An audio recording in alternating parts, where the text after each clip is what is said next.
Mitch Tischer is the co-host of the Beltway Football Podcast with J.P. Finley. He is a man who loves offensive line play more than any human being on the planet. And Mitchell, oh, buddy, the Commanders rushed for 267 yards, and an offensive lineman on the other team caught a pass on Sunday. Are you still just riding high? Like, how are things in the Tischler household right now? Oh, that was a chef's kiss. It was a beautiful thing. I wanted 267 air horns, one for each yard the Commanders ran for. I think that would take us to the end of the show, Mitch. We only have so much time. Yeah. Hey, it's that important. It's that big of a deal. Okay, fair enough. What did you specifically like from the way the Commanders were able to dominate the line of scrimmage, whether it was schematic, whether it was attitudinally? What stood out to you as you went back and watched it and have thought about what the Commanders did to bounce back and put up 42 points on Sunday? Yeah, schematically, I don't think it was particularly different than what we've seen earlier in the season or the past couple of weeks when they've struggled. I think for the most part, it was guys being healthy. And when you can beat up on a team who is 3-8 and, coming off their Super Bowl of a win against the Texans the week before, and you remind them early on in a football game, hey, you're the 3-8 football team. We're the 8-5 football team. We're here or 7-5 football team. We're here to remind you that we are the better team. Early on in that game, that first touchdown run that the Commanders ran, it was the most perfectly blocked play that I've seen in my time. I don't even know exactly what to compare it to, but it was exactly as the coaches drew it up. You had Coleman and Allegretti pull around and seal the edge. You had Big Luke and you had Sam Cosmi block down and create a big hole. And then on top of it, you had Noah Brown and John Bates downfield, making sure that B-Rob was able to get all the way to the end zone. Just from top to bottom, you had everyone do their job perfectly. And not only did they do their job, but all of them whooped the man in front of them. And it was just a perfect scene setter for what we saw the rest of the day for that Commanders offensive line and run game. Yeah, I think it was really interesting to watch back, and especially with Logan, who is, outside of Mitch, the person who loves the run game most on the planet. And Logan was just it wasn't anything particularly fancy. They ran a lot of the same runs throughout the game. It got to the point where it was almost predictable based off formation. And the takeaway for me, Mitch, was they had this scout dead to rights.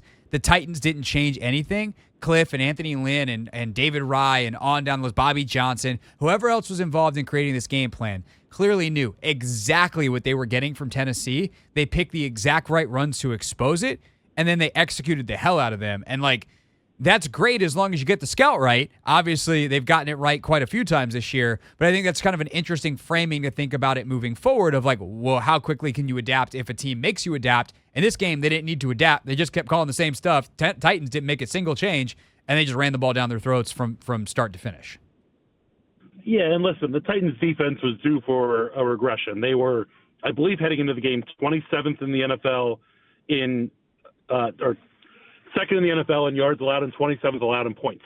So they were giving up a ton of yards, but they just weren't giving up points. And it was great to see the Commanders kind of take that step and convert a lot of yards into a lot of points. And listen, this is a Commanders offense that even when things were going well, not during that little stretch where they were unstoppable, but they've had their own red zone struggles.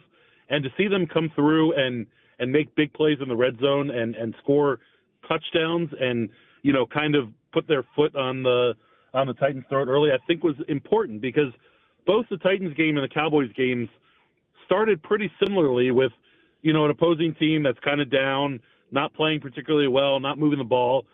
Against the Cowboys, the Commanders couldn't convert that into any points. They allowed the Cowboys to get a little momentum, a little confidence, and as they moved through, obviously we saw what happened, at the end. Against the Titans, you took them out of their game plan early. They went into immediately a negative game script.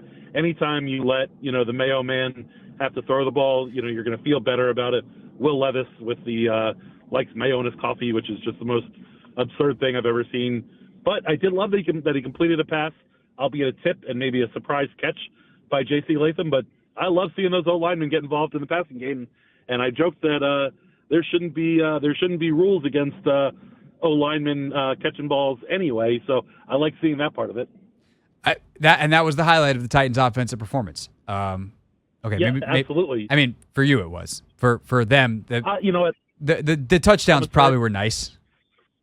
Yeah. Maybe. I'm a Terp. I like seeing Chikakonkwo catch some yards. It was perfect that he got a lot of run, a lot of play, and ultimately didn't affect the outcome of the game. Yeah. It's kind of like if the best player on your fantasy team is facing your actual team. That's kind of how you felt on that one. The defensive performance was kind of interesting because in many ways it was reminiscent of many of their other recent defensive performances. It's just, I think it shows, Mitch, the complementary football element of it, where if you give up a couple and your offense scores 42, it doesn't really matter. If your offense is scoring 15 to 20, well, all of a sudden that 19, your heart's in your throat and it's a very different outcome. But like truly down to down, the defensive performance didn't actually feel that different than a lot of other games this year, maybe with the exception of they got that early turnover, and obviously all of a sudden the Titans are down 28-0, and they've literally run 10 offensive plays. Yeah, and I mean, I think that turnover is a big difference. And, we've heard Joe Witt talk about it so much over the season, wanting to create more turnovers, needing to create more turnovers. It kind of, puts an exclamation point on that idea, because you get that turnover, Mikey Sanders still punches the ball out, and all of a sudden you're able to turn a 7-point lead into a 14-point lead, first quarter, and all of a sudden you can't run Tony Pollard quite as much as they probably wanted to. And they had to kind of make a move towards the passing game. And quite frankly, Calvin Ridley is a very good receiver, and he couldn't find a way to get open. Nicky Keeney, Westbrook has a wild stat. I think it's like 1 out of every 5 or 6 targets, he scores a touchdown. He got his one big play, and it stinks that it happened. Obviously, you want to see, Sanders still play that a little bit better, but you get beat one time. It's not the end of the world when you're able to also turn the ball over your offense in such a positive position. For sure. And Mikey's, I mean, it's funny. He gave up like 100 yards in this game, and no one's going to talk about it. He also, that touchdown he gives up to Westbrook Akine is the exact same route that BSJ gets burned on by Mike Williams. Right. Literally the same exact route.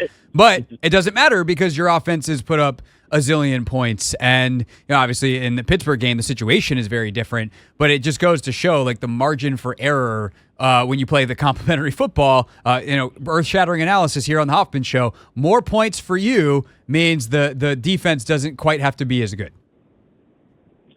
Midway through the second quarter, the Commanders had 16 first downs, and the Titans had 13 plays.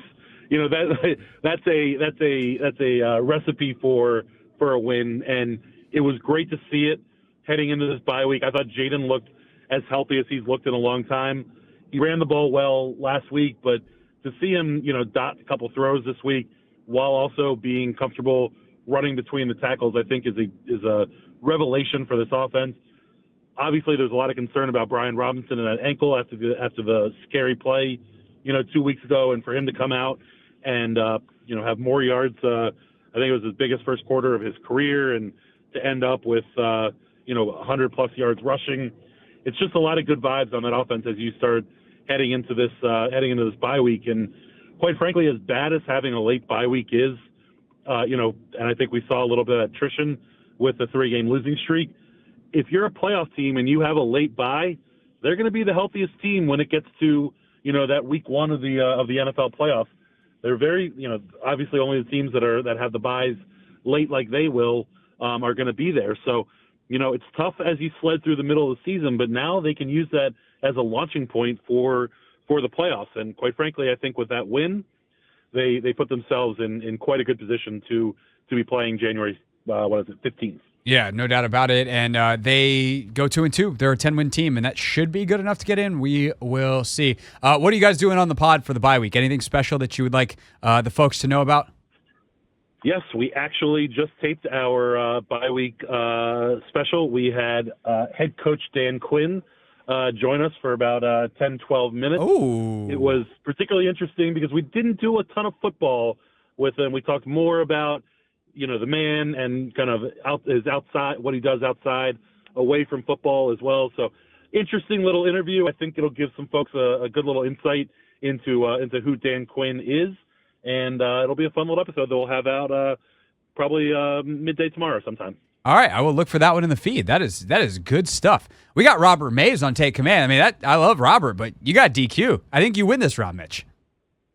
Robert Mays is a great one. I'll tell you that. I love me some Robert Mays. I love my guy Robert. But you got the head coach. That's a good get. Love that for you guys. Beltway Football Podcast, where you can catch it tomorrow about midday per Mitch Tischler. And if not, you should yell at him on all the social media platforms that he lied to you on the radio. Mitch, always appreciate it, sir. And we'll talk to you about something next Tuesday, unless you want to have a bye week and not talk on Tuesday. Nope. Happy to come on Tuesday. Let me just leave you with one thing real quick. Yeah. The most important thing for the new team president is getting the ticket situation right at the stadium, both at Northwest Stadium now, not selling as many tickets to the brokerage firms, and then also figuring out when they get the new stadium, don't price out your fans. Don't turn the new stadium into what we see in Vegas and LA, where it's corporate and quiet and taken over by opposing team fans. Find a way to make it affordable for the fans who have supported you through all of the downtimes that they've had. That is a fantastic call, Mitch Tischer. What a cherry on top of this radio hit. Thank you, sir. Have a good one, and we'll talk to you next Tuesday. Absolutely. Have a good one, bud. That is Mitch Tischer with us here on The Hoffman Show. Speaking of Take Command, speaking of how Jaden Daniels performed, it is time, 15 minutes early, surprise, for a Take Command Tape Tuesday. We get into Jaden Daniels' performance and how he was actually secretly the secret weapon, really truly secret, to the Commanders' running game success. Then Dave Johnson joins us at 5:45 here on a Wizards game day on the Team 980.